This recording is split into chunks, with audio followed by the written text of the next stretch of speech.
इस मूवी में आप दुनिया की सबसे बड़ी लूट को देखेंगे, जिसमें 5 रिटायर फौजी एक वारदात को अंजाम देते हैं। आपको ये मूवी देखकर डेफिनेटली मजा आने वाला है, क्योंकि इसमें 2 बड़े ही कमाल के एक्टर हैं। एक है बेन एफ्लेक, जिसने बैटमैन का किरदार निभाया था, और दूसरा है ऑस्कर इशाक, जिसने मून नाइट का किरदार निभाया था। इस मूवी को एक्सप्लेन करना मेरे लिए एक चैलेंज था, इसलिए प्लीज मूवी को एंड तक देखना और मुझे बताना कि आप इस एक्सप्लेनेशन को 10 में से कितने नंबर देते हैं।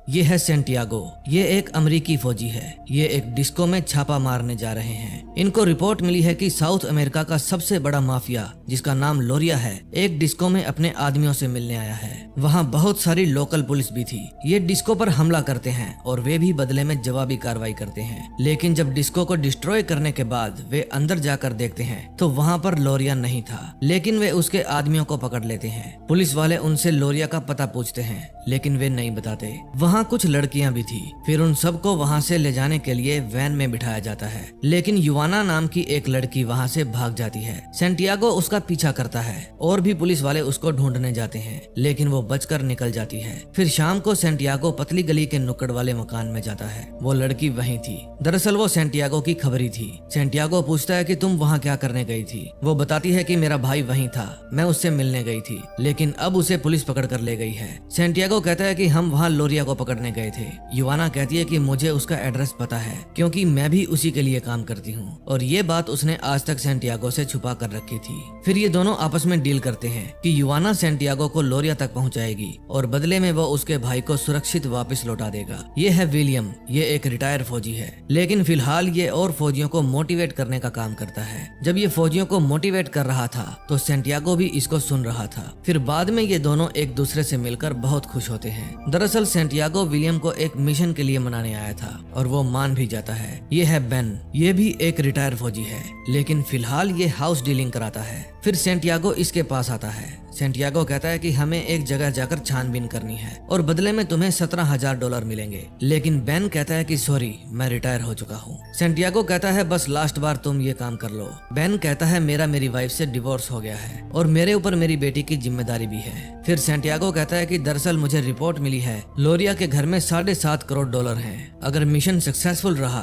तो हमें जिस कंपनी ने हायर किया है वे हमें उसका 25% देंगे। अगर हम नाकाम हुए तो भी $17,000 तो मिलेंगे ही। हमने जिंदगी भर दूसरों के लिए अपनी जान जोखिम में डाली है, अब पहली बार अपने लिए कुछ करने का मौका मिल रहा है। बेन कहता है इसके लिए पूरी प्लानिंग करनी होगी, यानी अब वो भी इस मिशन के लिए तैयार था। फिर वो अपने चौथे साथी के पास जाता है, जो विलियम का रियल ब्रदर था, और उसी के साथ उसका दोस्त भी था, जो कि एक कमाल का पायलट था। अब ये पांचों दोस्त मिशन को अंजाम देने के लिए रेडी थे। फिर ये साउथ अमेरिका की एक पहाड़ी इलाके में जाते हैं, क्योंकि लोरिया का अड्डा पहाड़ों के बीच में था। वो बैंकों पर विश्वास नहीं रखता था, इसलिए वो अपना सारा पैसा घर में ही रखता था। फिर वो जंगल में अपनी कार को पार्क करते हैं। सेंटियागो सभी को हथियार देता है। फिर वे छिप छिप कर वहाँ की सारी गतिविधियां नोट करते हैं। इस घर में लोरिया की फैमिली भी रहा करती थी।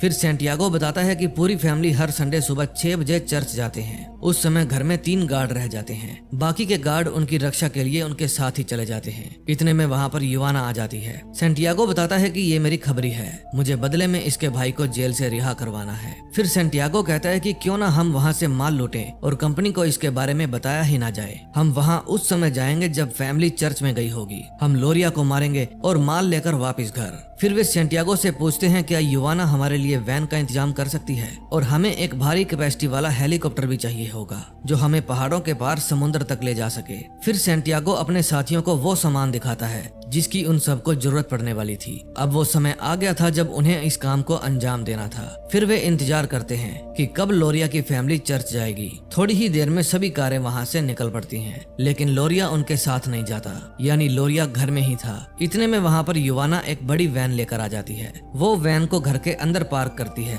और एक कार में बैठकर वहाँ से चली जाती है। फिर वे पांचों चुपके से उस घर के अंदर जाते हैं। वे घात लगाकर वहाँ पर मौजूद गार्ड को पकड़ लेते हैं और उनको बांध देते हैं। फिर वे पूरे घर की छानबीन करते हैं, लेकिन उन्हें चवन्नी भी नहीं मिलती। फिर वे सभी सेंटियागो को ब्लेम करते हैं, क्योंकि वे जान पर खेलकर यहाँ आए थे और यहाँ उन्हें कुछ भी नहीं मिला। वहाँ पर लोरिया भी नहीं था। तभी सेंटियागो का ध्यान एक दीवार पर जाता है जिसे अभी अभी पेंट किया गया था। फिर वे उस दीवार को तोड़कर देखते हैं। उसके अंदर से पैसा निकलता है। उस घर में कोई तिजोरी नहीं थी, बल्कि ये पूरा घर ही एक तिजोरी था। इस घर की पूरी दीवारें खचाखच नोटों से भरी हुई थी। ये देखकर उन पांचों की खुशी का ठिकाना ही नहीं था। फिर वे पैसों को बैग में भरने लगते हैं। उन्हें इस घर में जितने भी बैग मिलते हैं और जितने बैग वे साथ लेकर आए थे सभी नोटों से भर लेते हैं और उन बैग्स को कार में रखना शुरू कर देते हैं। उनके पास माल इकट्ठा करने के लिए सिर्फ 15 मिनट थे और इस दौरान वे जितना माल इकट्ठा कर सकते थे उतना ही इकट्ठा करना था। लेकिन बेन लालची हो जाता है। अब उनकी वैन भी खचाखच भर गई थी और अभी तो उन्होंने सिर्फ 2-3 ही दीवारें तोड़ी थी, यानी जितना उन्होंने सोचा था उससे भी हजारों गुना ज्यादा रुपया इस घर में पड़ा था। विलियम और फ्रांसिस्को बेन को समझाते हैं कि तुम लालची मत बनो, हमने पहले ही जरूरत से ज्यादा माल ले लिया है। इतने में वहाँ एक सीक्रेट रूम में से लोरिया निकल कर बाहर आता है और उन सब पर गोलियां चला देता है। फिर सैंटियागो उसको शूट कर देता है। विलियम कहता है कि मुझे गोली लगी है, लेकिन चेक करने पर पता चलता है कि गोली छू कर निकल गई है। उन्हें पता था कि गोलियां लग सकती हैं, इसलिए वे अपना सारा सामान लेकर आए थे। तभी वहाँ फ्रांसिस्को आता है और कहता है कि गार्ड्स की एक कार वापस आ गई है। फिर सैंटियागो कहता है कि सब कुछ खत्म हो गया है, बस यहाँ से एक बैग उठाओ और पीछे के रास्ते से निकलो। लेकिन बेन कहता है कि माल लिए बिना तो मैं नहीं जाऊंगा, चाहे मुझे किसी को भी मारना पड़े। फिर वे सभी अपनी वैन के पास जाने लगते हैं और रास्ते में जो भी गार्ड मिलता है उसे खत्म कर देते हैं। फिर जाने से पहले बेन उस घर में आग लगा देता है। फिर जब वे अपनी कार में बैठकर वहाँ से जा रहे थे तो रास्ते में उन्हें लोरिया की फैमिली भी मिलती है, लेकिन वे उन्हें बिना कुछ नुकसान पहुँचाए आगे बढ़ जाते हैं। फिर वे एक खंडर जगह पर पहुँचते हैं। वहाँ पर युवाना पहले से ही मौजूद थी, उसको उसका भाई भी लौटा दिया गया था। फिर वे लूटे हुए माल का वजन करते हैं जो कि लगभग 3000 किलो था, यानी करीब 250 करोड़ रुपए। इतने में वहाँ पर हेलीकॉप्टर आ जाता है। टॉम कहता है हम इतने नोट इस हेलीकॉप्टर में नहीं ले जा सकते, रास्ते में बहुत ऊंचे ऊंचे पहाड़ आएंगे, लेकिन वे रिस्क लेने के लिए तैयार थे। फिर वे युवाना और उसके भाई को भी हेलीकॉप्टर में बिठा लेते हैं। उन्हें युवाना को पेरू के आसपास उतारना था। फिर कुछ घंटों के सफर के बाद वे युवाना और उसके भाई को पेरू उतार देते हैं। बेन उससे पूछता है क्या तुम हमारे नाम जानती हो? वो कहती है नहीं, ना ही मैंने कभी पूछा और ना ही कभी तुम्हारे दोस्त ने बताया। फिर वहाँ सैंटियागो आता है और कहता है कि इस बैग में $3 मिलियन है और ऑस्ट्रेलिया का वीजा और 2 टिकटें, जाओ और कभी लौटकर अमेरिका मत आना। युवाना कहती है कि ये सारा रुपया अकेले लोरिया का नहीं था और भी कईयों का था, अब वे तुम्हें ढूंढ लेंगे। सैंटियागो कहता है कि मैं खुद संभाल लूंगा, तुम अपना ख्याल रखना। अब वे फिर से अपना सफर जारी करते हैं। सुबह होने तक वे बर्फ के पहाड़ों के बीच पहुंच जाते हैं। उन्होंने जरूरत से ज्यादा माल लूट लिया था, इसलिए हेलीकॉप्टर ज्यादा ऊंचा उड़ नहीं पा रहा था। टॉम कहता है हमें कुछ पैसों के बैग नीचे गिराने होंगे, वरना कभी समंदर तक नहीं पहुंच पाएंगे। फिर वे कुछ बैग जहाज से नीचे फेंक देते हैं। हेलीकॉप्टर का कुछ वजन तो हल्का होता है, लेकिन फिर भी वो पहाड़ की चोटी को क्रॉस नहीं कर पाता और हेलीकॉप्टर का गियर बॉक्स उड़ जाने के कारण हेलीकॉप्टर क्रैश होने की स्थिति में आ जाता है। फिर टॉम पूरी कोशिश करता है कि हेलीकॉप्टर घूमे नहीं बल्कि सीधा सीधा उड़कर नीचे जाए। फिर वे समतल जमीन को देखकर वहाँ पर हेलीकॉप्टर लैंड कराते हैं, लेकिन फिर भी हेलीकॉप्टर क्रैश हो जाता है। फिर वे हेलीकॉप्टर से बाहर आते हैं और नोटों के जितने बैग हेलीकॉप्टर में थे वे सभी बाहर निकालते हैं। उनके पास में ही एक छोटा सा गांव था। उस गांव के लोग उन नोटों के बैग की तरफ आ रहे थे। फिर सैंटियागो और बेन उन लोगों से जाकर बात करते हैं कि हम फौजी हैं और ये सरकार का पैसा है, लेकिन वे कहते हैं कि अभी ये हमारी जमीन पर है और तुम दोनों ने वर्दियां भी नहीं पहनी। फिर उनमें से एक आदमी अपनी गन निकालने लगता है और टॉम उसे शूट कर देता है। फिर बेन भी 5-6 लोगों को शूट कर देता है। बाकी के बचे हुए लोग भाग जाते हैं। उस समय पैसों के लिए सबसे ज्यादा लालची बेन ही लग रहा था। फिर बेन अपने साथियों को कहता है कि जल्द से जल्द सारे बैग खच्चरों पर लाद दो।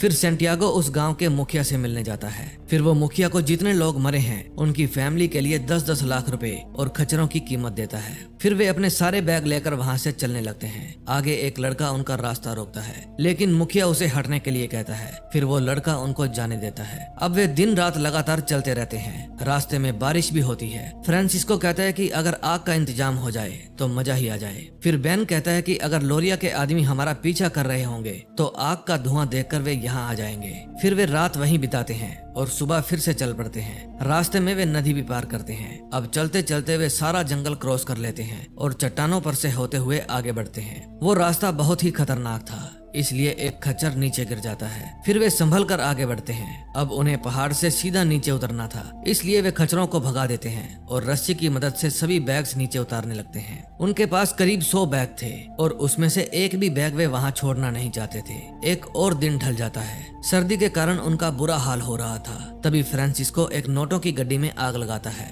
और फिर वो नोटों का पूरा बैग जला देता है। आग के कारण सभी को राहत मिलती है। सुबह जब वे फिर से अपना सफर शुरू करते हैं तो उनके ऊपर फायरिंग होती है। वे समझ भी नहीं पाते कि कौन कहां से गोलियां चला रहा है। तभी वहां पर वही गांव वाला लड़का एक चट्टान के पीछे से निकल कर आता है और बैन का भेजा उड़ा देता है। फिर सभी लोग उसको शूट कर देते हैं। दरअसल वो कई दिनों से इनका पीछा कर रहा था और वो बैन से ही अपना बदला लेना चाहता था, जो उसने ले भी लिया। फिर सेंटियागो अपने दोस्तों को कहता है कि हमें बैन की बॉडी और सारा पैसा यहाँ से ले जाना होगा, क्योंकि इसकी फैमिली इस पैसे की हकदार है और हम भी। अब वे फिर से चलते हैं और चलते चलते उनकी हालत बुरी हो जाती है, क्योंकि 100 बैग और एक डेड बॉडी को साथ लेकर चलना कोई आसान बात नहीं थी। अब वे एक जगह अपना सारा सामान इकट्ठा कर लेते हैं। अब उन्हें समुद्र भी दिखने लगता है, लेकिन फिर भी मंजिल करीब नहीं थी। फिर फ्रांसिस्को कहते हैं कि मैं वहां जाकर देख कर आऊंगा कि बोट वाला अभी भी खड़ा है या नहीं, क्योंकि हमें 5 दिन पहले उससे मिलना था। फिर फ्रांसिस्को अगले दिन वापस आता है और कहता है कि अभी भी बोट हमारा वहां पर इंतजार कर रही थी। मैंने उसे कुछ रुपए देकर अभी रुकने के लिए कहा है। रास्ते में 2 गांव पड़ते हैं। वहां के कुछ गुंडे भी हमें ही ढूंढ रहे हैं। उनके साथ उन गांव के जवान लड़के भी हैं। फिर वे फैसला करते हैं कि अब और खून नहीं बहेगा,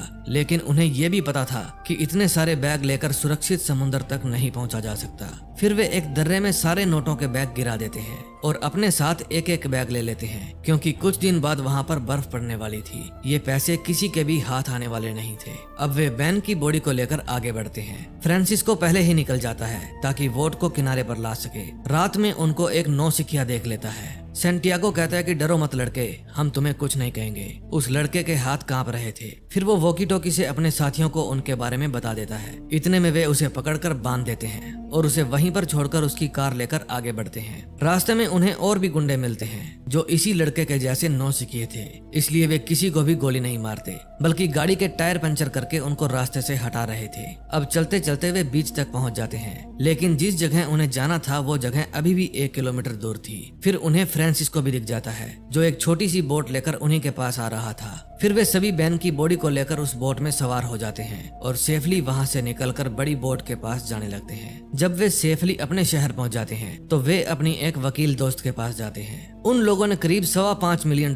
लूटे थे। फिर वकील उनके पैसों को 5 हिस्सों में डिवाइड कर देती है, 4 हिस्से इनके और 1 हिस्सा बैन का। फिर विलियम अपना हिस्सा बैन को देने के लिए कहकर वहां से चला जाता है। उसे देखकर फ्रांसिस्को भी अपना हिस्सा बैन को दे देता है और बाकी दोनों भी अपना हिस्सा बैन के लिए छोड़ देते हैं। फिर बाहर आकर सेंटियागो उन सबके पासपोर्ट उन्हें वापस दे देता है और फिर वे सभी एक दूसरे को अलविदा कहते हैं। सेंटियागो विलियम को कहता है, जब भी तुम बैन की वाइफ और उसकी बेटी से मिलो तो उन्हें बताना कि वो बुरा आदमी नहीं था। फिर विलियम जाने से पहले सेंटियागो को एक स्लिप देता है। उसके ऊपर उस जगह की लोकेशन लिखी हुई थी जहां पर उन्होंने नोटों के बैग फेंके थे। इसका मतलब कहानी अभी भी बाकी है। दोस्तों, इस मूवी में आपने देखा कि चाहे इन 5 दोस्तों के विचार नहीं मिलते थे, लेकिन फिर भी ये एक दूसरे के लिए वफादार थे। मूवी अच्छी लगी हो तो प्लीज वीडियो को लाइक करना और अपने दोस्तों के साथ शेयर करना। मैं मिलूंगा एक और मजेदार मूवी के साथ, तब तक के लिए बाय बाय।